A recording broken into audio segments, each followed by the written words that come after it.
The inaugural winner of the US and Canada Republic of Consciousness Prize has been announced officially, and the winner is, drumroll please, God's Children Are Little Broken Things by Arinze Ifeakandu, and the publisher is A Public Space Books. I am so excited to see this book win because I haven't fallen in love with a book of short stories quite like this in a while, and I'm someone who really does love short stories, so I was really excited to see this book win. And I want to tell you more about this amazing book, but the prize is really about the publisher, and so I will share a bit about A Public Space Books as well, so stick around to the end for that. So let's see what other people are saying about this amazing collection of short stories, and then I'll share my personal thoughts at the end. So let's start with the director of the Republic of Consciousness Prize, Lori Feathers. And she said in her announcement of the prize winner, God's Children Are Little Broken Things is a story collection that impresses readers with its satisfying emotional depth, immersive depiction of contemporary Nigeria, stylistic grace, and sensually rich writing. It exemplifies the creativity and diverse storytelling that we crave from gifted authors and their exceptional publishers who are committed to introducing unique and enduring literary fiction to curious readers. Let's also read some of the blurbs and see if you recognize any of the author names of those who are singing the praises of this debut collection. So first up, we have Damon Galgut, who says, a beautiful, significant debut. Although he writes about queer lives and loves in Nigeria, Arinze Ifeakandu's voice is centrally alert to the human and universal in every situation. These quietly transgressive stories are the work of a brilliant new talent. And then we have a blurb from Colum Toybeen, who says, these stories are written with raw, tender grace. They dramatize what love is like in a time when love is under siege. They are brilliant when they explore intimate moments and are superb as they render with complexity and nuance the relations between characters. It is clear from this book that a serious literary talent has emerged. And then the last part of the blurb I'll read is from Edmund White, who says, Ifeakandu is a writer of lyricism and profundity at the beginning of a brilliant career. So I think you can see that the general consensus is that Arinze Ifeakandu, with this debut collection, is launching what promises to be an amazing career of writing beautiful fiction.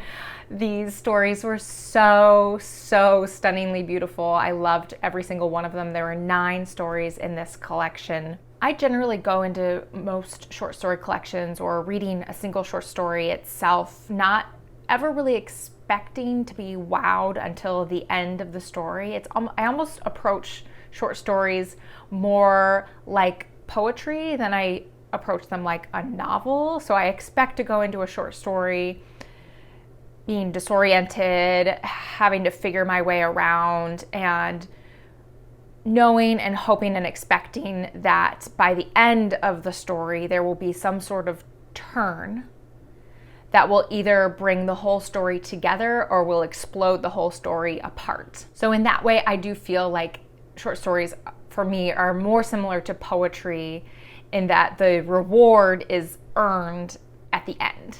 Whereas with a novel, it's often more about the journey getting there. So again, I don't expect to be immediately won over when reading a short story. I expect to have to earn my appreciation of the short story by getting to the end, where hopefully there will be some sort of understanding. So imagine my complete surprise when I opened this collection of short stories and started reading the first short story, which is called A Dreamer's Litany, and almost immediately being in love. Like absolutely in love with the characters. The main character of that first story is Awal. He's an owner of a small shop. He's really trying to earn money, struggling to provide for his family, and so he's keeping his little shop open late at night to earn just that little bit more money by keeping it open late nights. And his wife, we learn, had really had this dream of going to college, and he had hoped to make that dream possible for her, and he wants to buy a new house for his family and his daughter and young little girl, and a wealthy man comes into the shop at the beginning of the story, and they start an affair. Awal and this other man, a wealthy man, start this passionate affair, and the story goes on from there. And the characters in that story and each and every story immediately grip you. The characterization goes so deep, so quickly in every one of these stories, and I'm not really even sure how he does it. It must just be the details he chooses to share and the depth of the thoughts and feelings that you get from the main characters of each of these stories. They're all dealing with really difficult situations. It also helps that the settings are really beautifully laid out. All of the stories are set in Nigeria, and as a reader who's never been to Nigeria, I really got an incredible sense of place and space from all of these stories. But at the same time, it was very clear that the author was not catering to a reader like me, a white, straight, cisgendered woman who lives in Chicago. Nothing was explained. Nothing about the setting or the languages was explained to someone who has never been there. It's just all laid out so beautifully, and from context, I could understand where I was and what was going on. A lot of these stories, if not all of these stories, are about relationships that have to be hidden. They're about sacrifices that these men in these stories have to make, either in order to be with the person that they love, or sacrifices that they have to make to ensure the safety of themselves and their family. There's a ton of amazing family dynamics in here too, from marriage, between parents and children, siblings. There's a lot of really beautiful, deep family dynamics explored in each of these stories. Several of the stories take place in like a college setting, or involve characters who are striving to go to college. There's a big theme of education and what that means in terms for the characters in terms of class especially. There's a lot of discussion of class dynamics as well. And then one of the things I found most striking was the huge theme of communicating across languages, whether those languages were English, Igbo, Hausa, French. There's just a ton in here about language differences. There are a lot of different signifiers, especially class signifiers, that are attached to which language is being spoken by which characters at a particular moment in each story. And key details of characterization involve, what languages certain characters can understand or do speak. And there are quite a few moments where words take on a different meaning based on what language they're spoken in. So I have a few quotes here that really jumped out to me. I started noting down all of the moments where language was coming up as a theme and as a detail for these characters. So I'll read a few of them here. So from the first story, Awal, angry, had slipped into Hausa, English too unreal for his surge of feelings. And in another story, one character is telling another person that someone close to him had died. And when he literally says that this other person had died, he switched into Igbo and says it was easier to say in Igbo, a language in which he'd heard that sentence before. So he had other deaths in his family, but the family members were all spoke Igbo, and so he had heard the sentence, someone was dead or someone had died in Igbo, but not in any other language. So it was easier to express because he had heard that very difficult sentence in a particular language before. And in another story that's really about the dynamics between a mother and a son, the man is talking to his mother, and Ifeakandu writes that this character speaks not in Pidgin, not even in Igbo, but in English. And in that version of English he'd used during debates back in secondary school, and his mother imagined, in courtrooms now. So it's not just the fact that he's speaking English to his mother, but he's speaking in an elevated version of English that he uses as a lawyer in courtrooms, and it just signifies the type of conversation they're having and how he wants his mother to feel as he's speaking to her, that he's using this particular form of English. And it's those moments of deep character details that really made me love this collection so much. And I think these are stories that a lot of people would really love if they picked them up. A lot of the endings actually left me wanting a lot more. A lot of these stories kind of just seem to just end without like much fanfare, whereas before I was describing like a lot of short stories I encounter, there's a lot of fanfare at the end. That's kind of the point of them, but this, they really just kind of ended sometimes, and I think that that's very much done on purpose, that the situations we see these characters in, these very difficult situations, don't really end. They're going to continue on, and these characters are going to continue making sacrifices and really struggling to openly be themselves. So their lives might be changed by what happens in the particular story, because really big things do happen in these stories, but in a sense, not a lot does change by the end of the story. So a lot changes, but also not a lot changes. And I think these endings that just kind of end really speak to that. So let's talk about A Public Space books. The Republic of Consciousness Prize was created to support small presses because small presses are often the ones taking the biggest creative and financial risks to bring the world works of really high literary merit. And so to qualify for this prize, a publisher cannot publish any more than 18 books per year, which compared to the largest publishers who are publishing thousands upon thousands upon thousands of books each year, that is very tiny. But A Public Space is not actually just a publisher of books. They were founded as a literary arts and culture magazine in 2006, and they still publish their magazine. I think they have 3 issues per year. And their issues include art and poetry and fiction. The book publishing arm of A Public Space was actually only just started in 2018. So it's only been a few years, well, like 5 years, more than a few. It feels like not that long ago.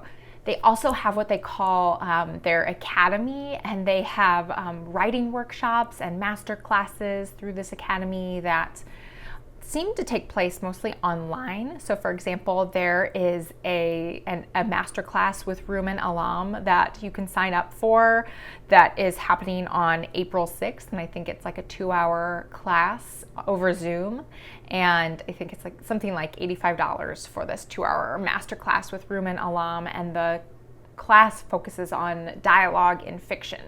So offerings like that, very, very cool stuff that you can sign up for and participate in through A Public Space. So what kind of books do they publish? For those of you out there, and I know there are a lot of us who love to discover lost, underappreciated work by female writers, you will be happy to know that A Public Space Books has published 3 books from Betty Howland. Howland passed away in 2017, but she was described by Saul Bellow as one of the significant writers of her generation, even though she only published 3 books during her lifetime. So the first book of hers published by A Public Space is a collection of stories called Calm Sea and Prosperous Voyage, which according to A Public Space website says it restores to the literary canon an extraordinarily gifted writer who was recognized as a major talent before all but disappearing from public view for decades until nearly the end of her life. And it says Betty Howland herself was an outsider, an intellectual from a working class neighborhood in Chicago. And she was a divorced single mother, I think of 2 kids, and really struggled with poverty and with raising her children while also trying to find time to write.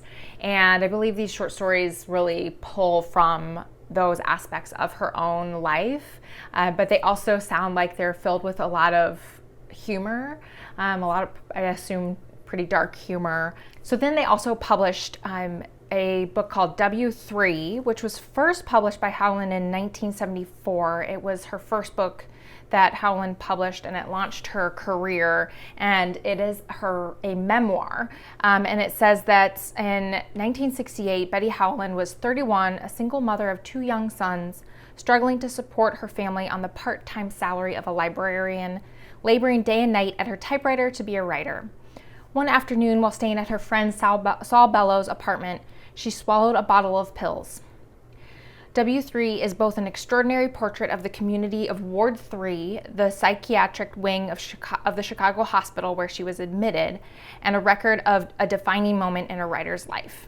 The book itself would be her salvation. She wrote herself out of the grave. And if that doesn't sound amazing, I don't know what does. And then finally, the most recent book that Public Space has published of Howland's is called Things to Come and Go, and it's a trio of novellas about 3 women's bold exploration of the desire for belonging as it comes into conflict with the fulfillment of their individual selves. And this has an introduction from Ruman Alam, and it was first published in 1983, and it was Howland's final book.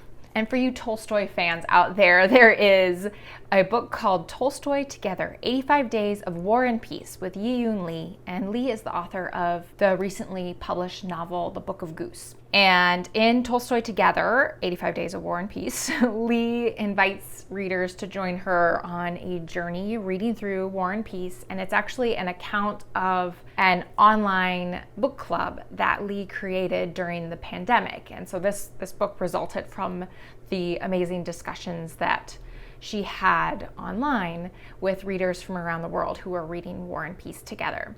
And Lee writes, "I found that the more uncertain life is, the more solidity and structure War and Peace provides." And so it sounds like Lee really expands this reading of War and Peace into a discussion of reading and literature more generally. So if you're a fan of War and Peace or want to get into War and Peace, this sounds like a really great book to check out, because it actually also includes like a schedule and framework, and says that it also is helpful in setting up a reading practice that you can use on other books too. So I wonder if any of you watching this actually knew about this online book club already, or maybe even participated in it during the pandemic. If you did, let me know in the comments. And the last book I'll mention is a forthcoming book that's set to be published in May 2023. It's a collection of short stories. It's called The Sorrows of Others by Ada Zhang, and it's a debut collection, and it's set in both China and America,